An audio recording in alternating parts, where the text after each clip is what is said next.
1918. gadā Latvijai parādījās kaut arī neliela tomēr iespēja. No vienas puses saspīlējums pēc Pirmā pasaules kara beigām šeit sāka mazināties. Vācija bija aizņemta ar savām iekšējām lietām, bet padomju Krievija ieņēma nogaidošu pozīciju. Taču visapkārt valdīja pēckara postažas atmosfēra. Vietējiem politiskiem spēkiem nebija naudas jaunās varas nostiprināšanai, nemaz jau nerunājot par savas armijas izveidošanu. Tomēr viņiem izdevās panākt neticamo. 17. novembrī tika izveidota Latvijas Tautas padome un izraudzīta Latvijas pagaidu valdība. Līdz šim brīdim dažreiz vēsturnieks vaicā tā, kur ir 18. novembra mandāts? Nav tāda mandāta. Kas jums varēja dot 18. novembrī mandātu? Vācu okupācijas apstākļos, ko jūs varētu sasaukt? Plebiscītu vai nobalsošanu nav mandāta. Otrs, kāda valsts šī jādibina, cik iespējams moderna politiski, cik iespējams politiski moderna. Ko nozīmē politiski moderna valsts tobrīd? Politiski moderna valsts nozīmē, protams, republika, par to šaubu nav. Protams, pilnīgi vienlīdzīgas vēlēšanu tiesības. Jūs padomājiet, ja jūs palasat 18. novembra dokumentu, 17. novembra, tur taču pat nav minēts tāds jautājums kā sieviešu vēlēšanu tiesības. Kāpēc? Nebija iedomājums, ka tā nebūs. Bet tobrīd taču sievietēm nav vēlēšanu tiesības pilnīgas Francijā, Anglijā, Šveicē. Moderna demokrātija, visi balso, nekādu mantas cenzu, vai tas vai cits nebalso. Andrievs Niedi gribēja balsot tikai ar mantas cenzu, tie, kas ir turīgi. Vai ne? Ko nozīmē vēl cits moderni? Toleranta pret etniskām minoritātēm, pret visām etniskām minoritātēm, viņiem tika solīta autonomija.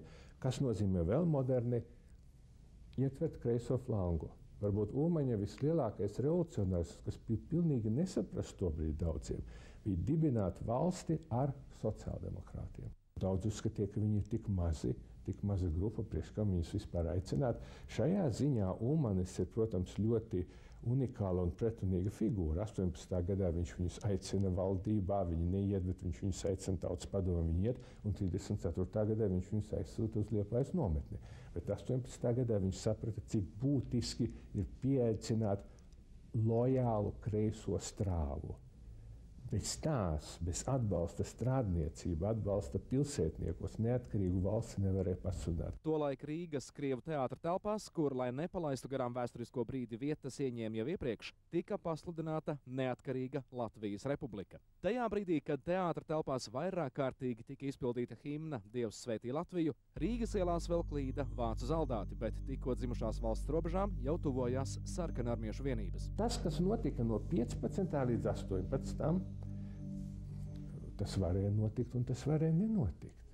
Tas varēja nenotikt, ja, piemēram, latviešu politiskie vadītāji izvēlētos tādu legālistisku lēnu ceļu. Piemēram, sasaukt Zemnieku savienības kongresu, kamēr tas kongress tur kaut ko izlem, vai tur darīt, vai nē, sasaukt sociāldemokrātu mazinieku kongresu, sasaukt Latviešu Nacionālo pagaidu padomi, kamēr tā tur izpļāpātos, izdomāt un tā tālāk.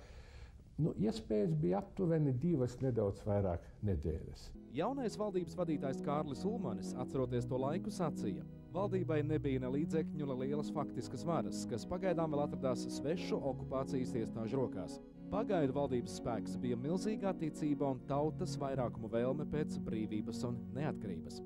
Nevelti Ulmanis teica tautas vairākuma vēlme, jo liela daļa iedzīvotāju pēc visām valdības maiņām un kara ķibelēm neusticējās jaunajai valdībai, un visi jaunās varas svarīgākie pārbaudījumi bija vēl priekšā. Pat tiešām bija vajadzīgi ekstraordināri, pilnīgi neparasti lēmumi, rīcība, kad nevarēja pievērst uzmanību nekādām legalitātēm, un bija vajadzīga tāda cipa cilvēka kā Ulmanis, kurš pievērsa legalitātēm uzmanību par cik tās atbilda viņa mērķiem, un tobrīd arī Latvijas mērķiem. Latvijas Zemnieku savienība, ja jūs atbalstat neatkarīgās valsts sludināšanu, es ar jums sadarbojos, kolektīvu organizāciju Latvijas Zemnieku savienības vadību. Neatbalstat, es pasludinu neatkarību pats par sevi. Līdz ar to šajā brīdī man šķiet parādījās patiešām Ulmaņa vēsturiskais lielums, kas ir nepārējošs. Jādibina valsts ātri, nepļāpājot ilgi. Padomju Krievija nolēma izmantot sev izdevīgo situāciju. Ļeņins, kā izrādījās, negrasījās mierīgi vērot, kā bijusī Krievijas impērijas daļa atdalās no Krievijas. Dažas dienas pēc neatkarības pasludināšanas Latvijai sāka uzbrukt sarkanās armijas vienības. Drīz vien kara spēks ienāk Rīgā. Tas, kas bija Maskavā galvenais plānotājs, tas jau nebija Ļeņins. Galvenais plānotājs bija Staļins. Tobrīd viņš bija Nacionālo lietu komisārs, un Staļina doma jau bija tāda, ka cik iespējams ātri katrā no šīm nomaļu valstīm jāsarīko kāda maža sacelšanās, jāpasludina, ka tur tiek dibināta padomju vara, tā lūdz Maskavu palīgā, tagad šie dokumenti ir atslepenoti Krievijā, un tad Maskava nāk palīgā un atbrīvojot kā šīs teritorijas. Вместе с передовыми частями стрелков в Ригу прибывает правительство Советской Латвии во главе с Петером Стучкой, верным соратником Ленина. Nekas viņa dzīvē neradīja tādu monstru, es lietu apzināti šo vārdu kā viņš. Kur bija viņa īpatnība? Viņš ticēja komunismam, pie tam viņš uzskatīja, ka viņš to pārzina 100 reizes labāk, kā Krievu lielākie bolševiku daļa. Ja viņš patiešām bija audzis vācu vidē, varbūt vācu valodu viņš sākotnēji zināja labāk kā citu, viņš gribēja 19. gadā Latvijai ieviest ideālu komunismu. Un ideāls komunists viņa priekšstatā bija nekāda privāta īpašuma. Ja Krievijā zeme bija atdota zemniekiem un Ļeņins piekāpās esariem, un ar to Ļeņins izglāba padomu varu Krievijā, nekāds Ziņikins nevarēja šo varu sagraut, ja zemnieki bija par Ļeņinu. Latvijā nebija privāta īpašuma. Latvijā laukos radīja 249 solhozus, kurās mācīja, ka viss ir kopējs, pat kopgalds. Tas ir tik sterils komunisms, kāds pat Ļeņins tam neticēja. Sarkanās armijas virspavēlniekam Jukumam Vācietim adresētā telegrammā Ļeņins rakstīja: sarkanarmiešu ienākšanai Latvijā jāizskatās nevis pēc okupācijas, bet pēc atbalsta jaunajai padomju valdībai. Jādod karavīriem norādījumi, rakstīja Ļeņins, lai mūsu karaspēks visādos veidos atbalstītu Latvijas pagaidu padomju valdību. Un uzsvēra, protams, tikai padomju valdību. Tas, ko viņš gribēja, tad, kad iebruka 19. gadā, lai Latvija uzreiz būtu padomju Krievijas daļa, un Ļeņins viņam teica, ka tā nevajag. Vajag pasludināt padomju Latviju neatkarīgu, jo citādi cilvēki jūs vispār to nesapratīs. Viņš pilnīgi šitā lieta viņam bija sveša, ka varbūt kaut kāda, teiksim, neatkarīgs padomju Latvijas valstiskums. Latvija kļuva ne tik daudz par bolševiku mērķi, kā par vietu, kuru tiem vajadzēja ieņemt, lai virzītu savas revolucionārās idejas tālāk uz rietumiem. Vāciešu karaspēks, kam saskaņā ar vienošanos par pamieru starp Vāciju un uzvarējušajiem sabiedrotajiem bija jānotur bolševiki, atkāpās praktiski bez pretošanās. Lai kā mums negribētos teikt, ka mēs visi bijām par neatkarīgu Latvijas valsti, tomēr mums ir jāatzīst, ka Stučka atnāk līdz Rīgai caur Vidzemi praktiski bez jebkādām nopietnām kaujām. Lasot tā laika preses izdevums Jaunākās ziņas, piemēram, lasot arī sociāldemokrāta avīzi, kur iekšā ir vēstules, kas pienāk, kā bolševiki veic samērā lielu vardarbību teritorijās. Nav liels sajūsmas, bet arī neviens negatavojās pretoties, jo jautājums ir viens, ka krīzes situācijā cilvēks tic tam, kas sola tūlīt un uz vietas. Un krīzes situācijā netiek uzdots jautājums, kur tu ņemsi to, ko tu man soli. Un tad Stučka nāk līdz ar šiem Ļeņina dekrētiem, ar šiem solījumiem. Miers, zeme un kas vienmēr ir krīzes situācijās, kad ir daudz to, kam trūkst. Viņi ļoti labprāt pieņem lozungu, atņemsim tiem, kam ir vairāk nekā tev. Tikmēr daļa latviešu strēlnieku turpināja karot pilsoņu kara frontēs Krievijā. Daudzi no viņiem nevarēja neiedomāties, kādas vētrainas pārmaiņas notiek Latvijā, bet daudzi strēlnieki kļuva par strīdīgo notikumu dalībniekiem, jo iegāja Rīgā kopā ar padomju valdību Pētera Stučkas vadībā.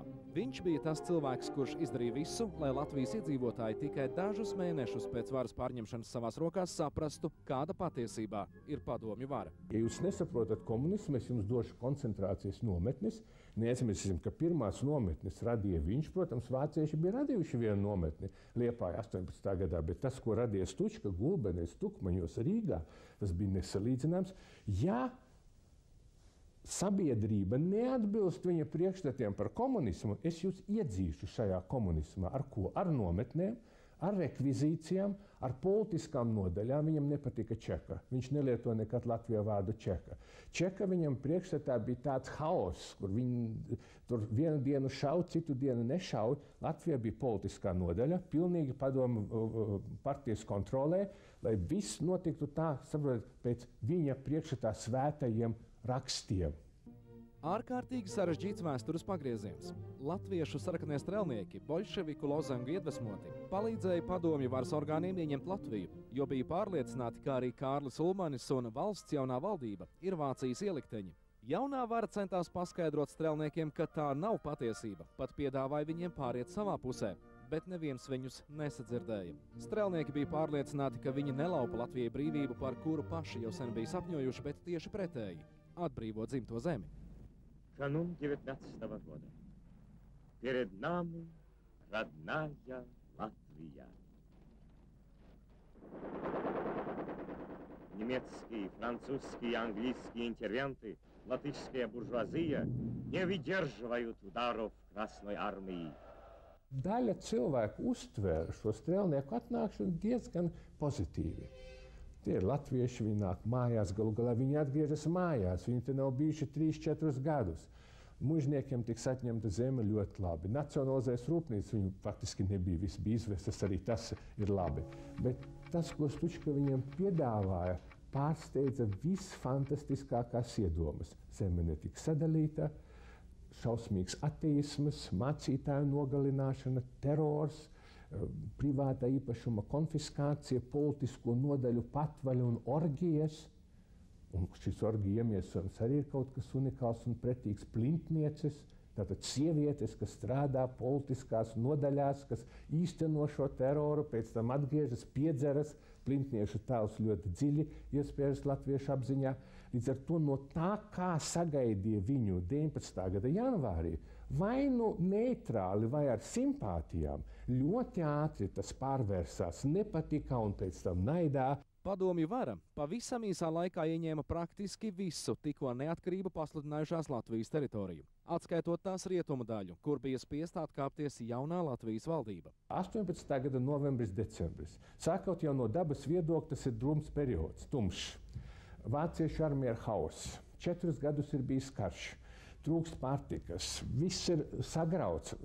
Ziniet, un Ulmanis viņam stāsta, ka būs liberālā Latvija, kurā kāds varēs balsot un būs tur minoritātēm tas un tas un tas, un kādreiz būs Satversmes sapulce. Kādreiz būs Satversmes sapulce. Un te nāk vara, kura sola, ka uz rītdienu jums būs taisnīga iekārta. Sagrābsim mužnieku zemes, ja kas tur apspiedīsim. Sākotnēji bija ļoti liels radikālisms, bet Stučka pārspēja šajā radikālismā visradikālākās iedomas. Bet Ulmanim tautas uzticības iekarošana vēl stāvēja priekšā. Viņa valdību, kur atkāpās un bija padzīta no Rīgas, pavadīja tikai 300 bruņoti cilvēki. 1918. gada beigās jau tika paziņots par Latvijas Padomju Republikas izveidošanu, kuras teikšus atzina Maskava. Spēkā stājās jauna konstitūcija. Ja Stučka atnāktu un tikai sagrābtu mužnieku zemi, un varbūt pat izdarītu to visbriesmīgāko, ko viņš bija iecerējis ar mužniekiem, iznīcināt viņus kā tādus. Jo, ja mēs paņemam revolucionāro komiteju protokolus, jūs būsiet pārsteigti, cik daudz ir nošauti vācu mužnieki, veselām ģimenēm, un kas visvairāk pārsteigts, cik daudz ir nošauts vācu sievietes. Es pieņemu, ka to tā neārti teikt, varbūt latvieši arī to sagramotu. Bet zemi vajadzēs sadalīt zemniekam. Ja viņš sadalītu zemniekam zemi, jūs zināt, ir grūti pateikt, kad būtu neatkarīga Latvija. Viņa noteikti būtu, bet nekādā gadījumā no 19. gadā jau. Cīņai ar boļševikiem Latvijas rietumos, kur vāra atradās vāciešu rokās, tika izveidots militārs formējums Landesvērs. Tajā ietilpa latvieši, vietējie un iebraukušie vācieši, kā arī boļševikiem opozīcijā esošie krievi. Šādos apstākļos pagaidu valdībai Kārļa Ulmana priekšgalā neatlika nekas cits, kā noslēgt vienošanos ar Vācu okupācijas varas pārstāvjiem, konkrēti ar Vācijas valdības pārstāvi šeit Latvijā ģenerālkomisāru Augustu Vinigu par īpaši karaspēka vienības zemesardzes, saukt par Landesvēru dibināšanu. Šī zemesardze būtu veidota pēc nacionālā principa, noteikts skaits vācu rotu, noteikts skaits latviešu rotu, un arī viena krievu rota. Landesvēra sastāvā ietilpstošo atsevišķo latviešu bataljonu komandēja pulkveža leitnants Oskars Kalpaks. Viņš savukārt bija pirmo latviešu vienību komandieris, kas nostājās Ulmaņa pusē. Ziņas, kas uzmundrināja latviešu karavīrus, atskanēja no kaimiņu Igaunijas, kura pēc smagām cīņām padzina no savas teritorijas padomju karaspēku. Pirmās vienības, kas cīnās pret Stučku, ir maziņas. Tie ir studenti, korporanti, patriotiskie, skolnieku rota, pārsimt cilvēku Kalpakam. Tad daudz nozīmīgāks ir tas, ka pavasarī parādās zaļie partizāni. Zaļie partizāni balvos un citur. Partizānos iet cilvēks tāpēc, ka viņš tic savai lietai. Viņu neviens tur nevar piespiest iet. Un ja viņš ir zaļš, viņš ir zemnieks. Un ja viņš ir zemnieks, tas nozīmē, ka Stučka ir nolemts. Jo Latvijā nevarēja uzvarēt neviena valdība, kura neatbilstu zemnieku interesēm. Lai nekaitinātu vietējos vāciešus, kas nebija ieinteresēta neatkarīgas Latvijas valsts izveidošanā, Ulmanis vienojās ar Igaunijas valdību sākt latviešu vienību formēšanu Igaunijas teritorijā. Un drīz vien latvieši jau kopā ar igauņiem veica vienu pēc otras militāras operācijas boļševiku padzīšanai no Latvijas. Kārlim Ulmanim smagos apstākļos nācās pierādīt rietumu valstīm to, ka Latvija var un vēlas pastāvēt kā neatkarīga valsts. Viņu piespieda pamest Liepāju, kad vācieši, kurus vadīja ģenerālis von der Goltz, visu militāro-politisko procesu kurētājs šajā reģionā, nolēma gāzt Ulmaņa valdību. Kādu laiku Ulmanim nācās slēpties jūrā uz kuģa Saratovu klāja, sabiedroto britu karakuģu apsargātam. Vācieši atrada izēju, nolemdami ņemt varu savās rokās jaunas, viņiem lojālas valdības aizsargā, kura tūdaļ pat tika izveidota. Pirmo un pēdējo reizi Latvijas vēsturē valsts teritorijā vienlaikus pastāvēja 3 valdības. Pirmā – Andrieva Niedras provāciskā valdība. To atzina tikai Vācija. Niedras atšķirība bija tā, ka viņš nebija apsēsts ar komunismu, varbūt ar teroru. Viņš bija apsēsts ar 19. gadsimta idejām, ka mužnieks ir kultūras nesējs, ka vācu valodai Latvijā jābūt otrai valsts valodai, ka pilsētās vēlēšanas ir pēc mantas cenza, jo, ja nebūs mantas cenza, ko cilvēki ievēlēs, strādniekus, sociāldemokrātus, viss tas atbilda 19. gadsimtam. 19. gadsimtā tas bija normāli. Balso pēc mantas cenza. Ja jums ir 1000 rubļu nekustamais īpašums, jūs varētu nokļūt Rīgas domē. Bet, ja jums nav, ja jūs dzīvojat Grīziņkalnā, jūs tur nenokļūsiet. 19. gadsimtā Niedres idejas bija normālas. 19. gadsimtā tie, kam ir zeme, tiem, kam ir manda, tie balso, vācu valoda ir dominējuši, tas viss bija normāli. Niedres problēma bija tā, ka viņš palika 19. gadsimtā. Otrā – trimdā esošā Kārļa Ulmaņa valdība. Viņam simpatizēja sabiedrotie. Un visbeidzot trešā – Pētera Stučkas padomju valdība, kura kaut arī acīm redzami zaudēja varu, vēl ar vien nenolika savas pilnvaras. Skaitītas nedēļas atlika līdz brīdim, kad kļūs zināms, kura no tām stāsies pie Latvijas vadības stūres. Tas, ka vācieši padzina Ulmani, palielināja iedzīvotāju uzticību tieši šīs valdības vadītājam, jo tas kliedēja aizdomas par viņa provācisko ievirzi. Tikmēr boļševikiem spēki zuda.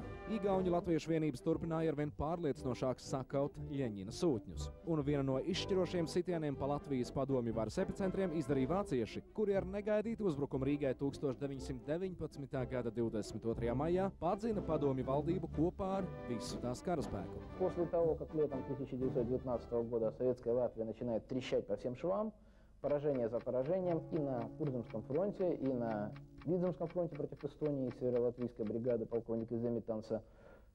Постепенно советская власть в Латвии рушится. Во второй половине 19 года под контролем советской Латвии осталась только часть Latgales со столицей в Резекне.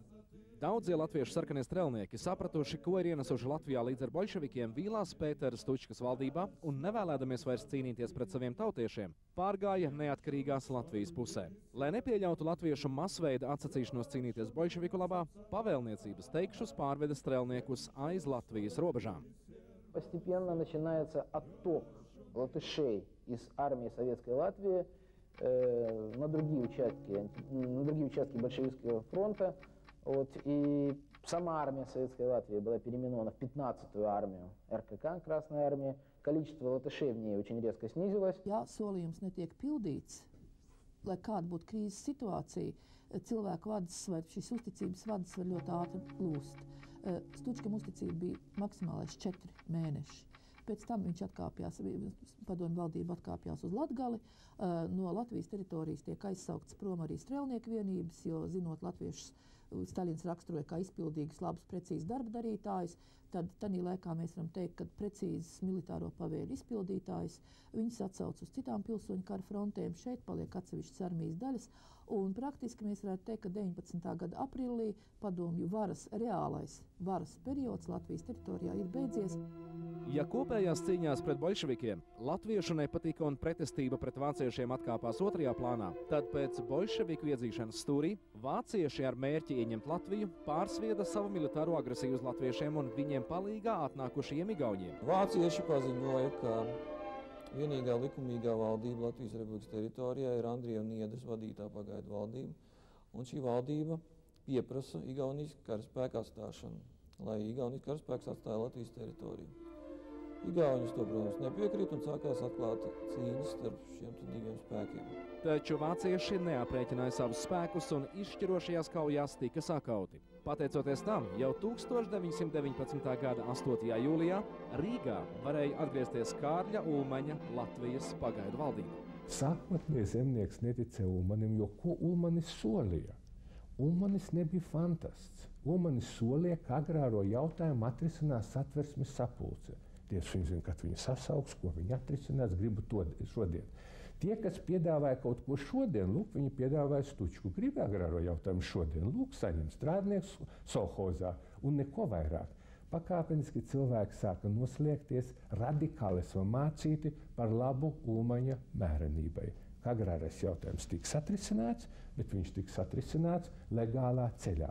Uz to brīdi Latvijas armijas skaitliskais sastāvs bija sasniedzis 75,000 cilvēku, taču līdz mierīgai valsts attīstībai vēl bija tālu. Latvijai atkal draudēja briesmas. Šoreiz Krievijas pilsoņu kara atbalsts apdraudēja arī Ulmaņa valdības un valsts pastāvēšanu. Par galveno uzbrukuma organizatoru Latvijai šoreiz kļuva Pāvels Bermonts. Par viņu tika rakstīts ļoti daudz, bet es domāju, ka tam nav absolūti nekādas nozīmes. Nec viņš tur bija kņazs, nec viņš bija pulkvedis, visticamāk viņš bija armijas muzikants. Viņa izcelsme nav īsti zināma, daži piedēvē viņam kaukāziešu asinis, citi teica, ka viņš ir pa pusē ebrejs, citi, kuri viņu atcerējās, uzskatīja, ka viņa seja ir izrotāta ar neizārstētas venēriskās slimības sekām. Tas ir absolūti otršķirīgi. Pirmšķirīgi ir tas, ka cik zemu bija nokritusi Krievu un Vācu reakcija, lai atzītu šādu cilvēku par savu līderi. Gan viņš pats, gan viņa brīvprātīgā rietumu armija kļuva par milzīgās cāriskās armijas sava veida izjukšanas produktu, bet atsevišķas tās vienības ar laiku pārvērtās par īsteniem bandītu formējumiem. Bermontiāde no vienas puses parādīja to, cik šausmīgi reakcionāra var būt šī varza, es nekautrējos lietot šo vārdu varza banda, kas sapulcējās ap Bermontu, kuri nodedzināja Jelgavas pili, kuri veica teroru. Un otras puses tas, ka armijā devās bieži vien burtiski plikām kājām, to taču mēs redzam pēc fotografijām, un nosargāja Rīgu. Līdz ar to pēc Bermontiādes pateikt zemniekam, ka jums būs jāgaida tur cik tie gadi, kamēr tas agrārais jautājums tika atrisināts, bet tas mužnieks, kurš tikko ir nodedzinājis Jelgavas pili un kurš ir slepkavojis latviešu, tas turpinās dzīvot savā muižā. Bermontiāde bija robežšķirtne, kura faktiski šo agrāro jautājumu pabīdīja tādā veidā, kādā viņš risināsies Latvijā. Daugavas krastos no Pārdaugavas puses izvietojās tās augtās brīvprātīgās rietumu armijas daļas Pāvela Bermonta vadībā. Upes krastā pie Vecpilsētas savas pozīcijas nostiprināja Latvijas armija un parastie iedzīvotāji. Visi, kurus saliedēja cīņa par dzimto Rīgu. Zemnieks ar savu cīņu pret Stučku un pret Bermontu ir nopelnījis to, lai muižnieku zemi viņš saņemtu par brīvu. Tas nebija liberāli, tas nebija likumiski. Britu laikraksts Times teica, ka tas ir bolševisms, bet tikai tādā veidā varēja nodibināt Latvijas valsti, apmierināt zemnieku intereses. Un to nebija apmierinājis ne Stučka, ne Niedre, un to bija jāapmierina tādā veidā - zemi par brīvu. Baznīcu balkoniņos strādāja ložmetējnieki. No jūras puses pa Bermonta armiju šāva angļu kuģi. Palīgā atsteidzās igauņu bruņuvilciens. Latvijas karavīri ar laivām pārcēlās uz ienaidnieku pusi, lai noturētos pret pretinieku spiedienu. Tā negaidīti uzbrukusī Bermonta armija tika atsista, daļēji iznīcināta, bet vēlāk arī pavisam padzīta no Latvijas. Jau 1919. gada 15. oktobrī sabiedroto karakuģi ar savu artilērijas uguni sāka apšaudīt Pāvela Bermonta armijas pozīcijas. Bermontiešiem tas, protams, bija šoks. To viņi negaidīja. Tāpatās kā viņi negaidīja strauju Latvijas armijas uzbrukuma operāciju Daugavgrievā un Bolderājā. Un diezgan lielā mērā negaidīts šiem cilvēkiem, bermontiešiem, bija arī turpmākais Latvijas armijas uzbrukums no Bolderājas Rīgas virzienā. Bermontiāda tomēr radīja vislielāko nacionālo vienotību, kādu latvieši vispār ir zinājuši. Varbūt pat lielāku kā 5. gads. Ja jūs paņemiet, kas tik nepiedalās cīņā pret Bermontu, visi. Tie, kas ir frontē, vai sievietes, kas rada zelta fondu, kā Ivanda Kāja, ziedo savu zeltu, savas dārglietas, sievietes, kas iet apkop zaldātus, vai, piemēram, ebreju brīvprātīgie, kas stājās armijā un karo, jo viņi saprot, ka Bermonts, kura armijas izlūkdienas vadītājs ir faktiski ņirgājies ar ebrejiem Jelgavā, ko tas nozīmēs viņiem Rīgā, es domāju, ka nekad nebija tik liela nacionāla vienotība.